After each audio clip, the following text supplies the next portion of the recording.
Melanie for speaking on mine and Andy's behalf. It was fantastic.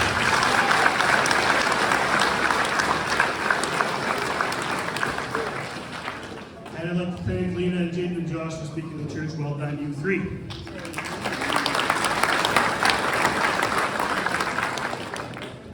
About, I don't know how long ago, 20 years ago, Dad said, listen, when I die, we're living in Balgonie at the time. He said, when I die, I don't want a bunch of people sitting around belly aching, crying about the fact that I'm gone. Rent the damn multiplex, get a couple of kegs of beer, and have one last one on me. So for anybody out there having a beer, this last one's on Louis. And Dad always loved a good happy hour, so instead of doing a bunch of speeches, instead we're going to have toasts. Everybody here is here for a different reason. We all knew my dad, but for different ways. He's got guys from work that are here, he's got some family that are here, he's got his own personal family that are here. All these hooligans sitting at the middle table here, another generation of people that love the guy. So today we're going to have toasts from all the different areas that my dad came from. We're going to start off with his work family. We heard a lot about his work family at home. We get to meet some of these guys once in a while, and it's good enough that we've got them here with us. And so Don Drumbolis is going to come up and speak on behalf of my dad and his life at work.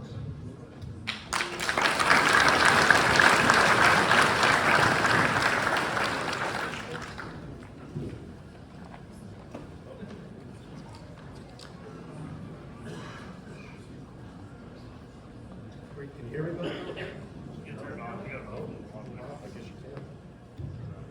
Can you hear me now? Yeah. Great. So my name is Don. I worked with Louis for quite a few years. I've actually known him for about 25 years. Louis first started working for Saskatchewan Meat Pool in 1977 in Dabbing, Saskatchewan.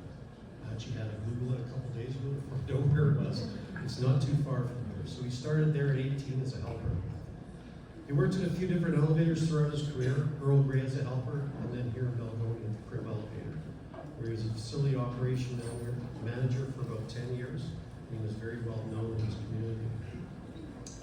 In 1997, Lou was promoted to business auditor in Whitewood, Saskatchewan, where he worked for several years, and then in 2004, Lou moved into the Regina office as manager at asset utilization.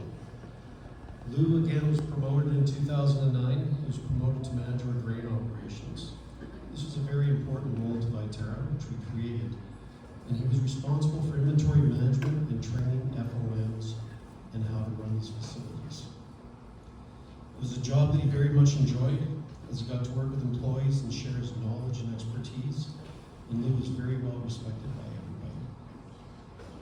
I had the opportunity of traveling with Lou quite a bit. I was actually a bit nervous because I thought I had to speak in the church, so I was thinking, how do I change some of these words? I don't get into too much trouble. Anyways, we were coming home one day from Swift Current, and I said to Lou, I think we should stop in Hodgeville just to check the asset because it's closed out. I wanted to make sure it was secure. And when we travel all the time, we talked all the time. Lou talked about his family all the time. I talked about my ex-wives all the time.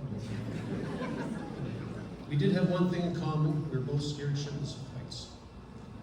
I was very nervous of heights. Lou was very nervous of heights also. Anyways, we got to the Hodgeville elevator. We did a walk around, as Lou would say, a walkabout. And then we went inside the elevator. We went in the basement. And I said to Lou, let's go to the very top just to check on everything. So we left our cell phones, the old cell phones on the table, got into the man lift, two guys, face to face, went up, got to the very top floor, and it was windy, very, very windy that day, and the wind was blowing from the west. And I remember trying to push the door open, and struggled to get the door open. Finally, we got it open. And I said to Lou, let's go to the east side of the elevator, it's not as windy. So we get to the east, we're about 10 feet from the edge, because none of us want to get close to the edge. Our hard hats go flying off, the wind gust was just blowing so hard. Next thing I know, I look around, Lou's laying on the ground. He says, get down, we gotta crawl back, So we're crawling back on our hands and knees. We stop and grab onto some railings, and I'm looking at him, he's looking at me, we're laughing so hard, we're just crying. Anyways, we finally make it to the door, we get in, go down the man lift, get back in the truck, and we start driving. But that's not all that happened that night. Lou always liked to tell stories, and I was driving the night. And we're driving along, and all I remember is Lou just punching me in the side of tell you a story, and you're snoring as you're driving. Good thing I'm snoring. Anyways, in 2009, when I moved to Australia, after I finished doing the assessment of Australian assets, I phoned Lou and asked him and Deb if they had both moved there and for Lou to assist me, which they did, I believe, in the year 2012. And they spent about a year there till 2013. Lou quickly made friends with everybody in Australia. He knew everybody. I mean, if we'd be walking down the hall in the office building the first week, hi, how you doing? He knew everybody. I know Deb and Lou both enjoyed their time in Australia, traveling around, making new friends along the way. When Mandy was talking about education, it came to me, I was telling Kent as we were driving here, I remember Lou and I were interviewing people in Australia. I was interviewing for a territory manager. And we actually did hire the person at the time. Anyways, Lou said to the fellow, he said, where do you see yourself in the future? And the guy looked at me and said, I see myself in his role. And then he said to me, what do you have a degree in? And before I could say a word, Lou right away said, he has a master's in SFA.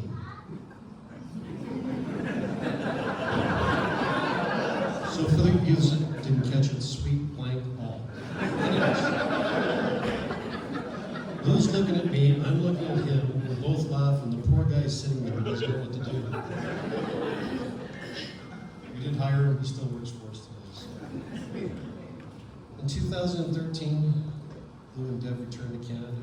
Lou continued on in his role as manager of grain operations for Viterra until he retired in September of 2016 with 40 years of service.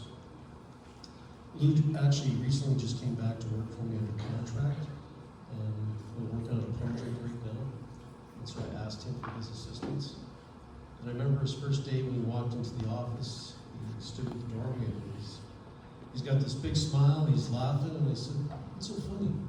He says, I forgot how to tie a tie. Can you show me how to do it? Anyways, I didn't show him because I didn't have one on me. Lou was very proud of his career, and he was very well respected by all that knew him in Viterra Canada and in Australia. He made friends everywhere he went in his travels. What I'll remember most about Lou is his friendship, his laughter, and his smile. Cheers, everybody. To Lou.